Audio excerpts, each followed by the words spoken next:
No, my lazy, man. I see it in you. Clinical psychologist Dr. Kai Morgan and youth advocate Shamar Samuels joins us to discuss how schools and young adults can handle their mental health in light of the recent spike in violence and suicide among youth, caused by the pressure of not knowing how to handle anger or mental health concerns. So we say hello and good morning. Dr. Kai, what going on? Greetings. Good to see you, and how you doing, son? We're really I'm good, great to have you with us here. Dr. Kai, let me start with you, because just now, Daly and I were having this discussion about where we would want to go and stuff, and I said I want to go back to where it was just peaceful. Yeah, we used to have fight. Me and my brother, them quarrel and fight too, and you go to school. We used to have that, but nothing like what's going on now. Where we change, why we change, how come? You have any answers for that or no?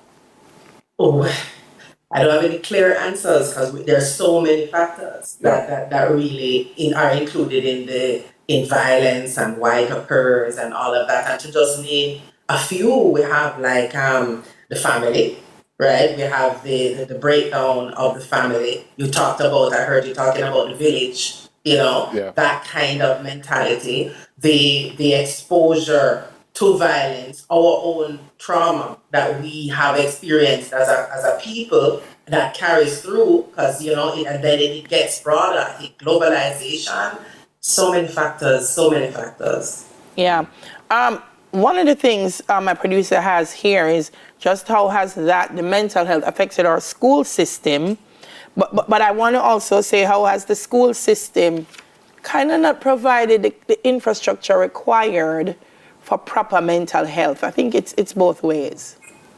Yes, it's both ways. Yeah. We have not, I think, in our schools been prepared, right? In many, there are many spaces not prepared for mental health. Mental health not included as anything else should be included. I was having a conversation the other day with a friend of mine and talking about what guidance counseling class for us in our day included. And it included things like hygiene and, and what else? We couldn't even remember nutrition and those kinds of factors. There was never anything around mental health, right? And the school system is trying now to include many of the factors, and not only the school system, but just generally.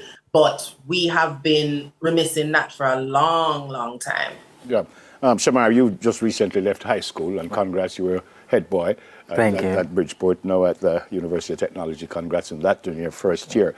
Did you go through anything like what we're talking about here that you can say, boy, I don't know if everything all right with me, or somebody tell you, say, Bridget, you look like you need some help here. Did you go through anything like that?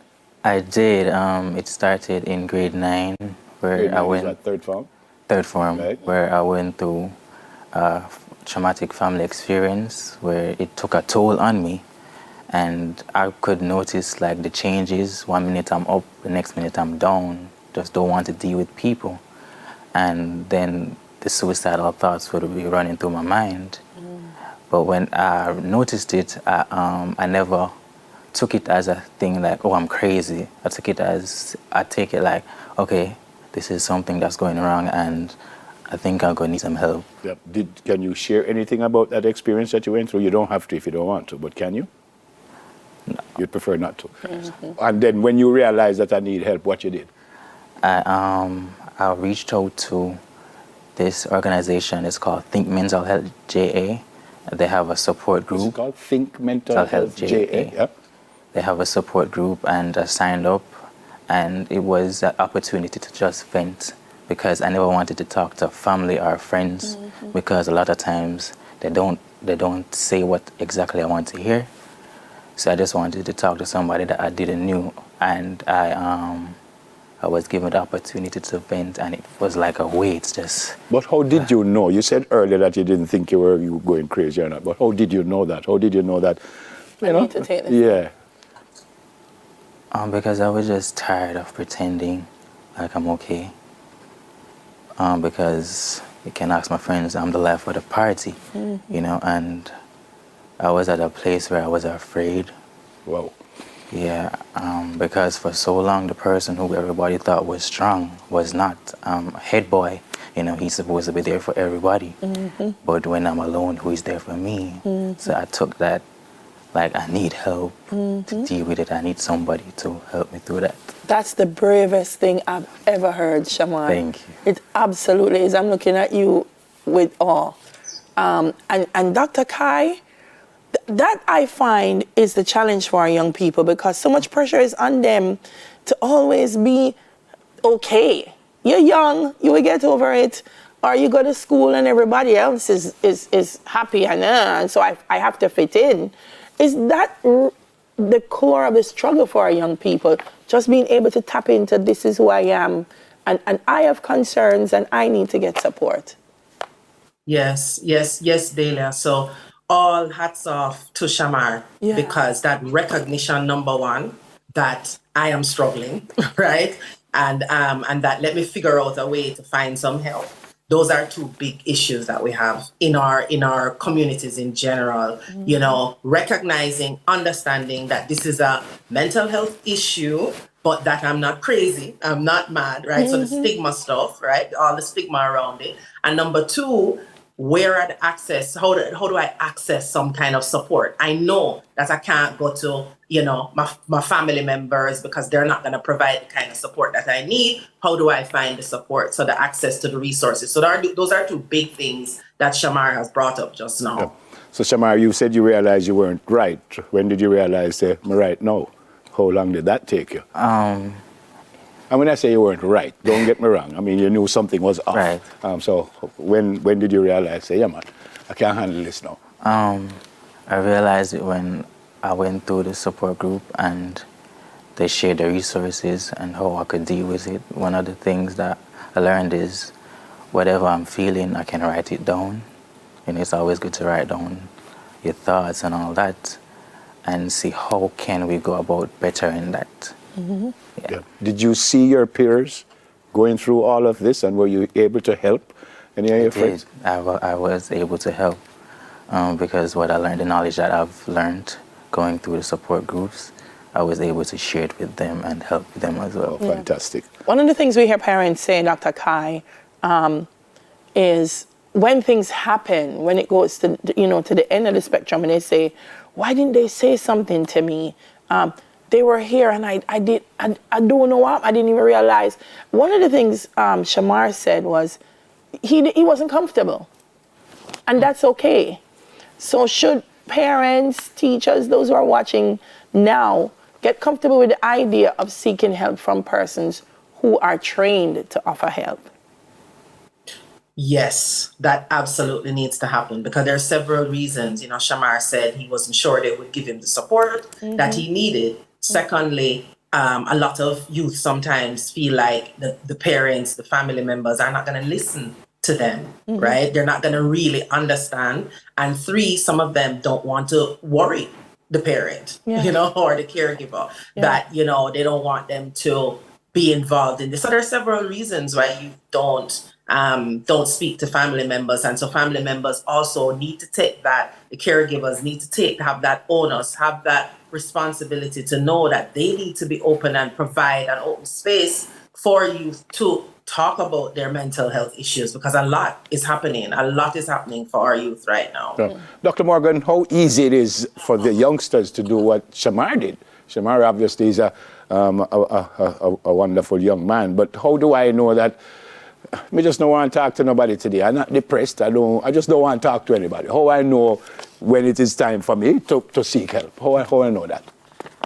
Yes, so it's gonna be an individual thing, but definitely when you see, and Shamar said something there as well about how when he wanted to stop pretending. So that, okay, I'm no longer wanting to or feeling like behaving in the ways that I normally behave. So something is changing around you and how you're feeling. And this takes awareness of your feelings, awareness of your body, so that's something even at a very simple level to encourage, that kind of mindfulness. So your personality starts to change. Maybe you're in school and you notice the grades start to change, or your motivation towards, let's say studying or hanging out with your friends or talking to your friends, those things are starting to change in a more not in a temporary way, because everybody has their moments, right? But in a more consistent way, then you realize that, okay, something is off. And that could be for your sleep habits. It could be for your eating habits. You notice that all of these things are shifting, or one or more of these things is shifting. Then it's time to say, all right, maybe something is going on here that I need to pay attention to. Okay. All right, we have to go, but I want to ask Shamar one last thing, because one of the things that prevents us from seeking help with mental health is we're afraid of how people are going to perceive us. What's been your experience? You've reached out for help. You're here with us on television. Does it make you feel any different that I've done this? It has made me feel different because... But in a good way. In a good way. Yeah. One thing I've learned is that strength lies in being vulnerable. Like, we don't want to be seen as weak, but it's okay to say, I'm not okay today. It's okay to ask for help. That's how you will get help. If you just ask. And it didn't change the way your friends relate to you or anybody around you? No, it actually made them closer to me.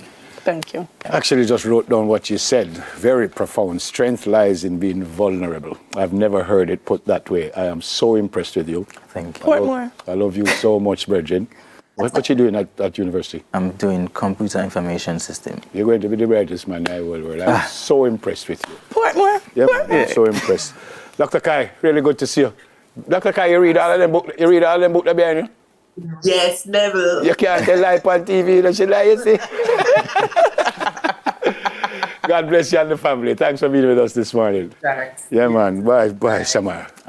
Thank you. Proud of you, man. Yeah. Former head boy at Bridgeport High School and now first-year student at university. And we just had clinical psychologist Dr. Kai Morgan and, of course, Shamar. We didn't talk about his advocacy, but I think you understand what he does, Shamar Samuels. All right, well, no. After this break, we're going to find out more about National Journalism Week 2023. Milton Walker is going to be here. Soon come.